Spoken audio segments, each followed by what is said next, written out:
Hello friends, welcome back to my channel drama vibes. और आज के इस वीडियो में हम बात करने जा रहे हैं इंटेंस लव के एपिसोड 21 के बारे में।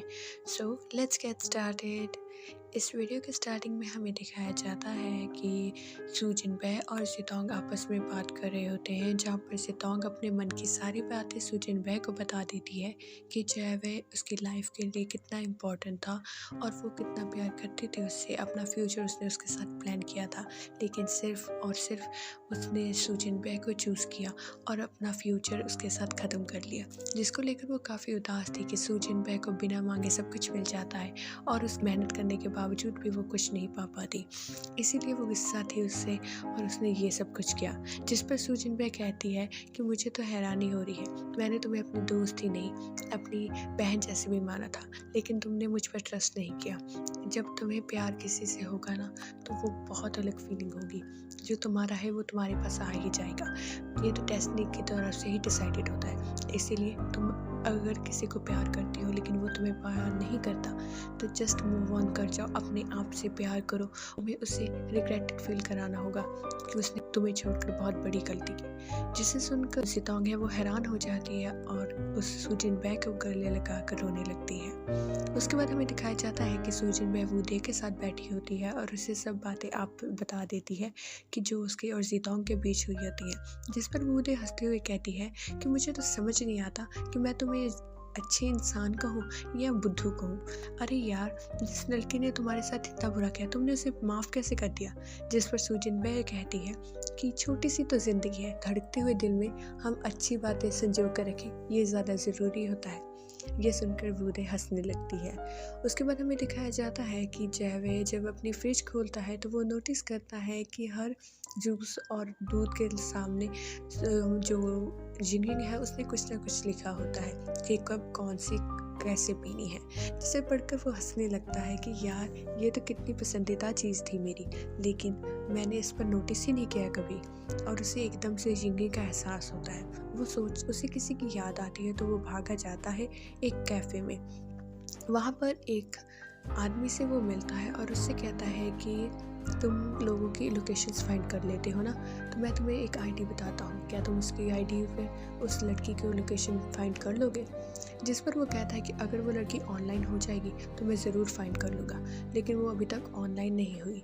और वो कहता है कि कोई बात नहीं, मैं जब वो ऑनलाइन हो जाएगी और उसकी लोकेशन का मुझे पता चल जाएगा तो मैं तुम्हें ज़रूर बताऊँगा। वो सारी रात वेट करता है लेकिन कोई मैसेज नहीं आता।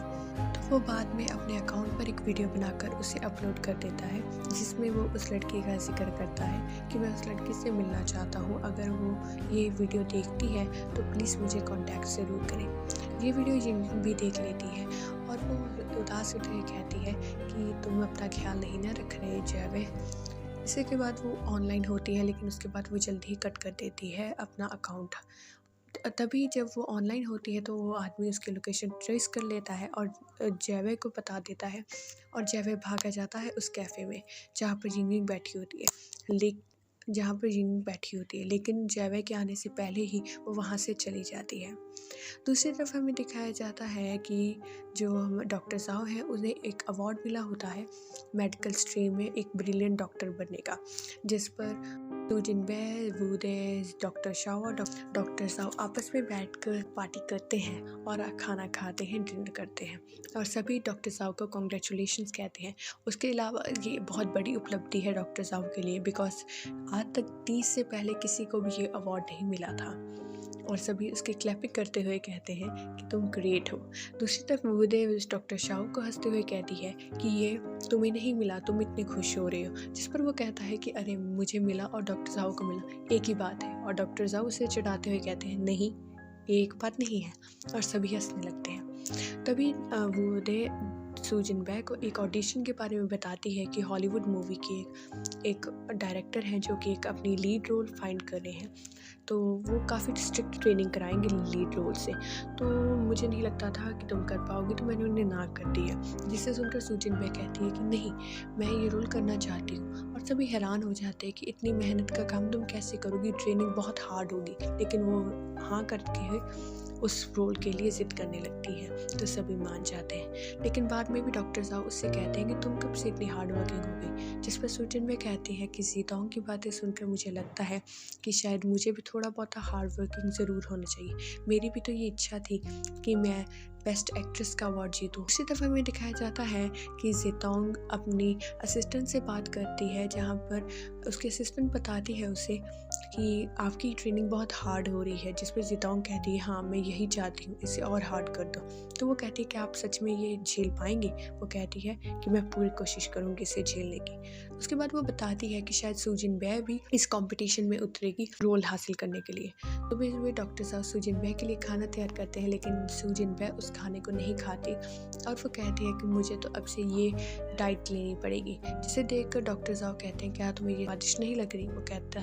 वो कहती है कि नहीं, ये थोड़ी टेस्टलेस है ना, इसीलिए। तो डॉक्टर साहब उसके लिए दूसरा खाना प्रिपेयर करते हैं जो कि सेहत के लिए काफ़ी हेल्थी होता है। लेकिन सुजिन बे की नज़रों में एज एन एक्टर वो खाना काफ़ी कैलोरीज वाला था, तो वो डॉक्टर ज़ाओ को हॉस्पिटल भेजकर खुद उस खाने को छोड़कर अपना पुराने वाला डाइट खाना ही खाती है।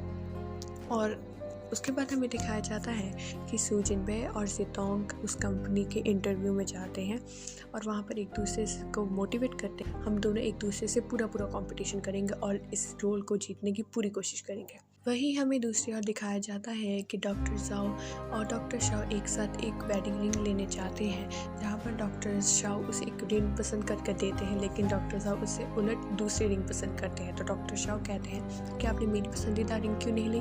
तो डॉक्टर ज़ाओ कहते हैं तो तुम क्यों नहीं ये रिंग लेते थे? अगर तुम्हें इतनी अच्छी लग रही है, तुम्हें भी तो इसकी ज़रूरत पड़ेगी। उसके बाद हमें दिखाया जाता है कि सुजिन बे को कॉल आती है वूदे की, कि वो बताती है कि तुम इसके लिए सिलेक्टेड हो चुकी हो, उस इंटरव्यू को तुम क्लियर कर चुकी है। अब वो चाहते हैं कि तुम 2 महीने की हार्ड ट्रेनिंग करो उनके पास, जिस पर सुजिन बे कहती है कि 2 महीने में उनके पास रहूँगी, हार्ड ट्रेनिंग करूँगी। अरे यार, ये तो काफ़ी मुश्किल होगा। जिस पर वूदे कहती है कि अगर तुम छोड़ना चाहती हो तो तुम अभी छोड़ लो। लेकिन सुजिन बे कहती है कि नहीं, मैं ये ट्रेनिंग ज़रूर करूँगी और जीतूँगी भी। उसके बाद वो डॉक्टर ज़ाओ को कॉल करती है और उनसे कहती है कि मुझे आपसे बहुत ज़रूरी बात करनी है, आप अभी यहाँ पर आ जाएं। तो डॉक्टर साहब जब उसके पास आते हैं तो वो उससे सारी बात बता देती है और उससे कहती है कि अब हम 2 महीने डेट नहीं कर पाएंगे। जिस पर डॉक्टर साहब कहे हैं कि तुम इतनी टेंशन मत लो, कोई बात नहीं, हम इसका हल ज़रूर निकाल लेंगे, लेकिन अगर ये इतनी ही हार्ड ट्रेनिंग है तो तुम इसे रहने दो। लेकिन सुजिन बे कहते हैं कि नहीं, मैं ये ट्रेनिंग ज़रूर करूँगी। उसके बाद हमें दिखाया जाता है कि ये ट्रेनिंग पे जाते हैं और वहाँ पर उन्हें एक डायरेक्टर, प्रोड्यूसर और कोच से मुलाकात होती है और वहाँ पर उनका कोच उन्हें काफ़ी हार्ड ट्रेनिंग कराता है, जिसके बाद वो काफ़ी ज़्यादा थक जाती हैं। अभी उन्हें बताया जाता है कि एक डॉक्टर उनके लिए असाइन किया गया है जो कि उन्हें ट्रीट करेगा अगर कोई भी इंजरी होती है। तो सभी उसको देखकर हैरान हो जाते हैं कि इतना हैंडसम डॉक्टर आ रहा है और तभी ज़ीतोंग उससे सुजिन बे को उठाते हुए कहती है कि देखो उस डॉक्टर को।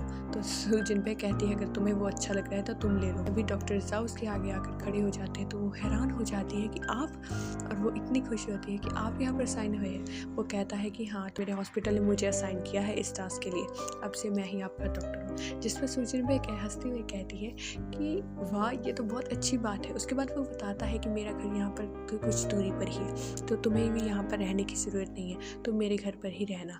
जिस पर सुजिन बे हंसते हुए कहती है आप तो जिनी की तरह हो, मेरी हर विश पूरी कर लेते हो। जिस पर डॉक्टर साहब कहता है किसी ने मुझे कहा था कि मैं उसका डोरेमोन हूँ। जिसे सुनकर सुजिन बे कहती है कि आप तो मेरे दोनों ही हो और उसे हक कर लेती है।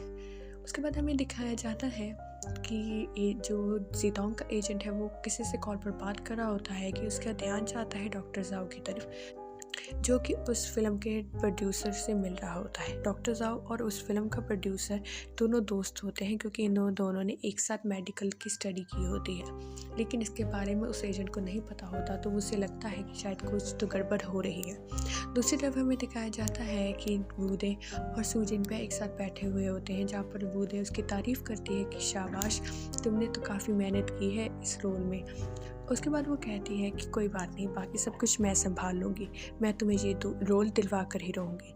तो सुजिन भी उससे कहती है कि नहीं, ये रोल मैं सिर्फ अपनी मेहनत पर ही हासिल करूँगी, आपको कुछ भी करने की ज़रूरत नहीं है। तो वूदे कहती है कि तुम्हारे कॉम्पिटिटर्स ने तो चाले चलना स्टार्ट भी कर दिया है और तुम मुझे रोक रही हो। जिस पर सूजन बे कहती है, अरे ज़ितोंग के साथ मैं सारा दिन रहती हूँ, उसने कुछ नहीं किया, आप टेंशन मत लो, मैं ये रोल अपने दम पर हासिल करूँगी। तभी डॉक्टर साहब वहाँ पर आ जाते हैं तो वूदे वहाँ से चली जाती है। डॉक्टर साहब भी उससे कहते हैं कि क्या तुम सच में ये करना चाहती हो? तो सूजन बे कहती है हाँ। सूजन बे की एक चोट लगी होती है तो डॉक्टर साहब उस पर मरहम पट्टी करते हुए उससे कहते हैं कि तुम्हारे कॉम्पिटिटर्स ने सच में गंदी ट्रिक्स यूज़ करना शुरू कर दिया है। जिस पर सूजन बे कहती है, अरे आप वूदे की बातों पर ध्यान मत दो, मुझे पता है ज़ितोंग ऐसा कुछ नहीं करी। दूसरी तरफ हमें दिखाया जाता है कि ज़ितोंग का एजेंट ज़ितोंग के साथ उस फ़िल्म के डायरेक्टर को मिलने जाता है और उसे डिनर प्रोवाइड करता है, जहाँ पर ज़ितोंग ऑकवर्ड होती है कि वो शायद कुछ गलत कर रही है, लेकिन उसका एजेंट फुल ऑन तैयारी करता है ज़ितोंग को ही लीड रोल दिलवाने की। दूसरी तरफ हमें दिखाया जाता है कि ज़ितोंग और सूजन बे काफ़ी ज़्यादा हार्ड ट्रेनिंग कर रहे होते हैं 2 और कंटेस्टेंट के साथ, और ये आज उनका आखिरी दिन होता है इस प्रैक्टिस का, और वो कहते हैं कि कल उन्हें फाइनल रिजल्ट्स ज़रूर मिल जाएंगे इस रिलेशन में। उसके बाद हमें दिखाया जाता है कि डॉक्टर ज़ाओ और डॉक्टर शाओ एक साथ बैडमिंटन का मैच लगाने जाते हैं। तो डॉक्टर ज़ाओ के दिमाग में कोई आइडिया आता है, वो उस फिल्म के प्रोड्यूसर को कॉल करते हैं मिलने के लिए, क्योंकि वो उसका दोस्त ही था। वहाँ पर मिलने पर वो प्रोड्यूसर कहता है, क्या बात है, कोई काम है तुम्हें मुझसे? वो कहता है, ये तो हो नहीं सकता कि तुम मुझे मिस करे तो तुमने मुझे डिनर पर बुलाया है। जिस पर डॉक्टर साहब सोचने लगते हैं कि सूजन बे ने उससे कहा था कि वो इस रोल का अपने दम पर हासिल करेगी, और अगर उन्होंने ऐसी बात की प्रोड्यूसर से तो शायद वो उसके आत्मसम्मान पर ठेस होगी।